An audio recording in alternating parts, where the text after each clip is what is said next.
Bienvenidos a ABC Vinos. En el programa de hoy veremos cómo se elaboran los vinos espumantes, entre los que se encuentra el champán. Aprenderemos las diferencias entre el método de elaboración tradicional o champenoise y el método Charmat. También veremos el segundo paso en la cata de vinos, la examinación olfativa. Finalmente, conoceremos dos variedades para elaborar vinos espumantes. Comencemos. Los espumantes son vinos con burbujas. En cada país productor podemos encontrarlos con diferentes denominaciones. Champagne, Sekt en Alemania, por ejemplo. El nombre genérico en español es espumante. Sin duda, el espumante más famoso es el champán, denominación de origen que alude a la región donde se encuentra la ciudad de Reims, en el norte de Francia. Su fama es tan grande que en muchos países se utiliza este nombre para referirse a los espumantes en general. Pero en rigor, el nombre champán solo debe utilizarse para los espumantes originarios de la región homónima que siguen los estrictos métodos que señala la denominación de origen champán. Por costumbre se ha visto a los vinos espumantes como aptos solo para aperitivos o para beber al final de las comidas. Sin embargo, son vinos extremadamente versátiles que pueden beberse con una gran diversidad de entradas, platos principales y postres. A veces incluso acompañan magníficamente platos para los que ningún otro vino resulta adecuado. A continuación, veamos cómo se elaboran estos vinos. La incorporación de las burbujas en los vinos puede producirse naturalmente o de modo artificial. Conozcamos el modo artificial. El agregado artificial de burbujas consiste simplemente en incorporar dióxido de carbono a un vino. Las burbujas que así se obtienen son comparativamente grandes y de una textura similar a las que contienen la soda y las bebidas gaseosas. Sin embargo, los vinos espumantes de calidad se elaboran con burbujas producidas en una segunda fermentación. No olvidemos que durante la fermentación alcohólica, las levaduras transforman el azúcar del jugo de las uvas en alcohol etílico, liberando al mismo tiempo enormes cantidades de dióxido de carbono. Este gas, el dióxido de carbono, es el que forma las burbujas.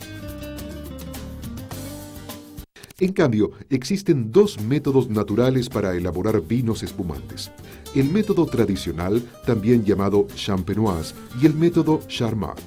Ambos procedimientos parten de un vino, denominado vino base, al que se le agregan un poco de azúcar y levaduras. Luego, el vino se deja en un recipiente cerrado herméticamente. Las levaduras fermentarán el azúcar que se agregó, convirtiéndola en alcohol y liberando dióxido de carbono. Este, al no poder escapar del recipiente cerrado, se disolverá en el vino, formando burbujas. La principal diferencia entre el método tradicional y el Charmat es el recipiente cerrado donde se lleva a cabo esta segunda fermentación que da origen a las burbujas, mientras en el método tradicional la segunda fermentación tiene lugar en la botella. En el Charmat, la segunda fermentación se produce en grandes tanques de acero. Todo comienza por el vino base. Veamos en qué consiste este paso. El vino base es casi siempre una mezcla de varios vinos. Se pueden utilizar vinos blancos, tintos y rosados. Generalmente se emplean vinos blancos para obtener espumantes blancos o una mezcla de blancos y tintos para lograr espumantes rosados. Igualmente pueden utilizarse vinos de uvas de una única variedad para obtener un espumante varietal o mezclarse vinos elaborados con diferentes variedades. En la región francesa de Champagne, las que más se utilizan son la variedad blanca Chardonnay y la tinta Pinot Noir. También es común mezclar vinos de diferentes años. En estos casos, el espumante no indicará año de cosecha alguno en la etiqueta. En cambio, cuando el vino base está compuesto por vinos de una misma cosecha, el espumante indica en la etiqueta el año y suele ser llamado espumante vintage o millésime. Estos espumantes se elaboran solamente en añadas excepcionales por su excelente calidad. Las mezclas que conforman los vinos base se definen por degustación. Los sentidos entrenados de los enólogos expertos son los únicos parámetros de juicio. La ventaja de utilizar un vino base conformado por una mezcla de muchos vinos es que así se pueden minimizar las variaciones en los vinos de un año a otro. Esto permite mantener un estilo y un nivel de calidad uniformes. Algunos vinos base para espumantes muy finos suelen incluir vinos extremadamente antiguos que fueron cuidadosamente conservados por las bodegas. En las añadas excepcionales, una parte del vino puede utilizarse para elaborar un espumante vintage con cosecha. Pero con seguridad, una buena parte de ese vino extraordinario se guardará y se añejará en toneles para utilizar en mezclas a lo largo de muchos años. Los vinos que se usan para espumantes se elaboran generalmente con uvas cosechadas antes de alcanzar su madurez completa. De este modo se obtienen vinos de acidez elevada y graduación alcohólica relativamente baja. Además, así las características propias de las variedades de uvas se ven atenuadas, favoreciendo la expresión de aromas y sabores que se producen más adelante.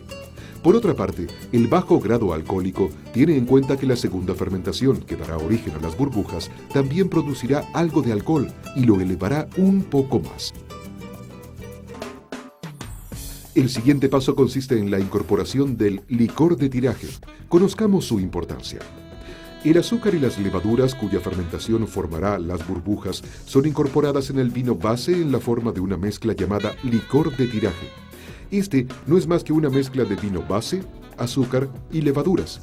Cuanto más azúcar contenga, más dióxido de carbono se producirá y más burbujas resultarán, a la vez que también se elevará el grado alcohólico. Por su parte, el dióxido de carbono que forma las burbujas incrementará la presión dentro del recipiente donde se produce la fermentación. En el método Charmat, el licor de tiraje se agrega al vino base en grandes tanques que se cierran herméticamente. Estos tanques suelen estar reforzados para resistir a las altas presiones que generará el dióxido de carbono liberado durante la segunda fermentación. En cambio, en el método tradicional, el licor de tiraje se agrega individualmente a cada botella de vino base. Inmediatamente, las botellas se cierran herméticamente con una tapa corona. En este caso, la presión que genera el dióxido de carbono liberado durante la segunda fermentación debe ser soportada por las propias botellas. Por esto, las botellas para vinos espumantes son más gruesas que las de vinos sin burbujas. Continuamos. El contacto con las lías. Finalizada la segunda fermentación que dio origen a las burbujas de dióxido de carbono, las levaduras mueren. Sus restos forman entonces un sedimento conocido como lías. Las lías se degradan en contacto con el vino en un proceso llamado autólisis. Durante este proceso, liberan una serie de compuestos que aportan aromas y sabores al vino. Cuanto más tiempo el vino y las lías permanezcan en contacto, mayores serán la intensidad y la complejidad de estos aromas y sabores. Los vinos más finos de la región de Champagne suelen permanecer varios años en contacto con sus lías. En casos excepcionales, pueden permanecer así por más de 10 años. En otras partes del mundo, este tiempo puede ser de apenas unos meses. La temperatura es un factor crítico durante el contacto con las lías, ya que regula la velocidad de liberación de los compuestos que aportan aromas y sabores y sus características. En general, los vinos se dejan en contacto con sus lías a una temperatura constante relativamente fresca, de unos 10 grados centígrados. El contacto con las lías se traduce en aromas y sabores que remiten al pan tostado o a las galletas dulces.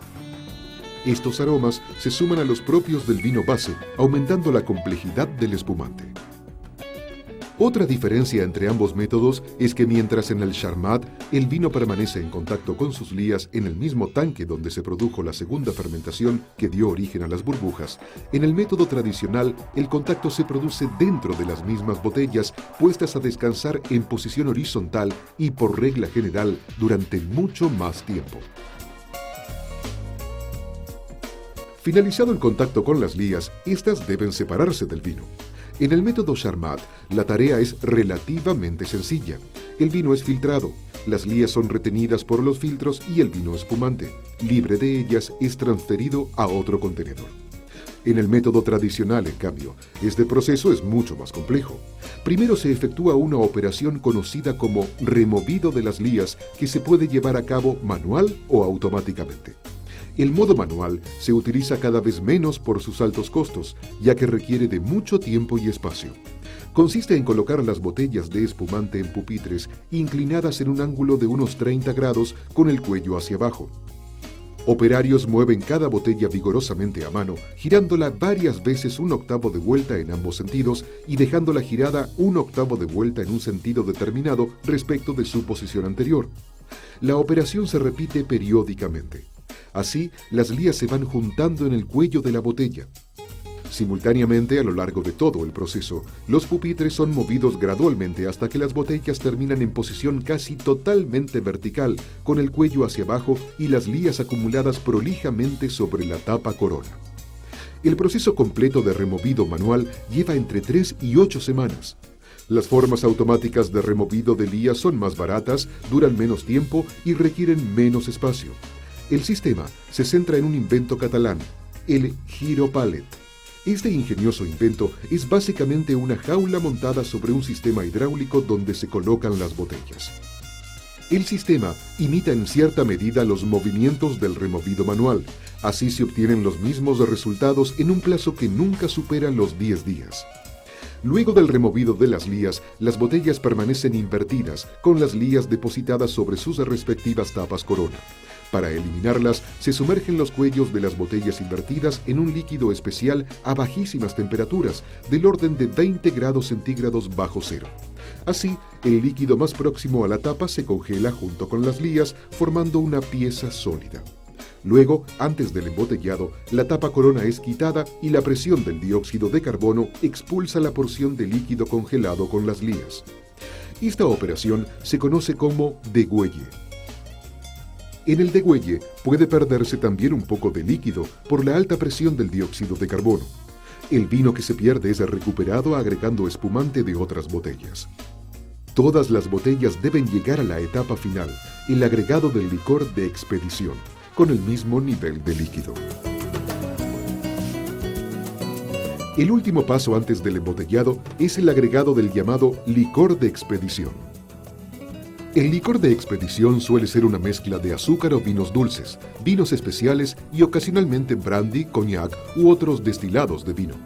Así se imparte al espumante su carácter definitivo. Aquí entran en juego la experiencia, la habilidad y la imaginación de los enólogos. La fórmula del licor de expedición suele ser uno de los secretos más celosamente guardados por las bodegas. El licor de expedición sirve también para regular el contenido final de azúcar del espumante. Algunos espumantes no llevan licor de expedición, aunque no es muy común.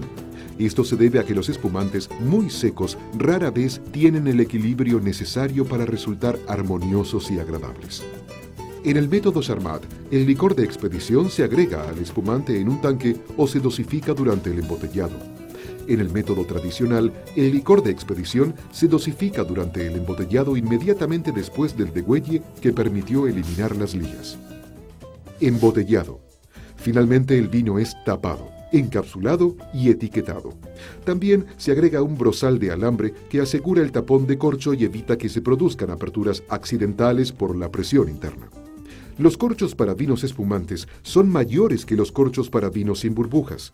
Están formados por 3 piezas, de las cuales la de la parte superior está conformada por corcho aglomerado, mientras que la inferior, que estará en contacto con el espumante, suele estar formada por 2 discos de corcho entero de alta calidad. Estos corchos deben ser capaces de resistir altas presiones en el interior de las botellas. Conozcamos ahora las categorías de los vinos espumantes. Los espumantes se clasifican en distintas categorías según su contenido final de azúcar. Este contenido de azúcar resulta de los vinos base y principalmente del ajuste final que se hace por medio del agregado del licor de expedición. La clasificación puede variar de un país a otro, pero los términos utilizados suelen ser casi siempre los mismos.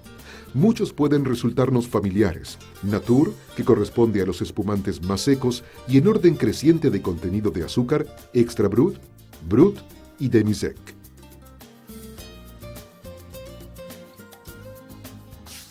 Ya hemos visto en el programa anterior cómo se efectúa una correcta cata visual.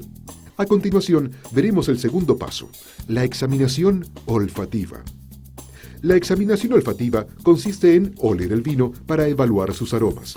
El recinto donde se realiza la cata debe estar libre de olores que interfieran con los del vino. La copa debe tener una forma adecuada, más ancha en la parte inferior del cáliz y más angosta en su abertura. Así se forma una suerte de cámara donde se acumulan las sustancias volátiles que desprende el vino y que transmiten sus aromas, intensificándolos y favoreciendo su percepción. Las copas muy abiertas disipan los aromas y hacen que se perciban muy atenuados como para identificar matices sutiles. el vino debe servirse hasta la parte más ancha de la copa. Una temperatura de servicio correcta es crítica para hacer una evaluación sensorial precisa. El perfil aromático de los vinos cambia muchísimo con variaciones relativamente pequeñas en la temperatura. La idea de la examinación olfativa es identificar los aromas del vino y determinar su intensidad. Para oler bien un vino, debemos introducir la nariz en la copa e inspirar más o menos profundamente olfateando el vino, concentrándonos en lo que percibimos. Es recomendable hacer series de 2 inspiraciones, de 2 a 4 segundos de duración cada una. También debemos evaluar la ausencia de defectos. Los defectos se suelen expresar como aromas desagradables, fácilmente detectables. Por ejemplo, los aromas excesivamente alcohólicos o rancios, a huevos podridos o a vinagre son todos indicativos de defectos en la elaboración o en la guarda de los vinos. El orden más comúnmente aceptado consiste en oler primero el vino quieto en la copa y a continuación agitándolo. Para agitar el vino se mueve la copa describiendo un movimiento circular. Si resulta difícil, se puede efectuar sobre una mesa. El movimiento aumenta la superficie de contacto del vino con el aire y favorece la evaporación de las sustancias volátiles que transmiten los aromas. Inmediatamente de la agitación, con el líquido aún en movimiento, se introduce la nariz en la copa y se huele. Esta apreciación resultará más detallada por la notable intensificación de los aromas que produce la agitación. Algunos catadores optan además por evaluar los aromas que deja el vino en la copa vacía. Para efectuar una cata más acabada, debemos registrar la evaluación de los olores en la copa.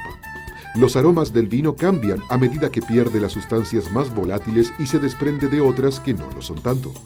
El lenguaje que utilizamos para describir lo que olemos debe estar adaptado al destinatario.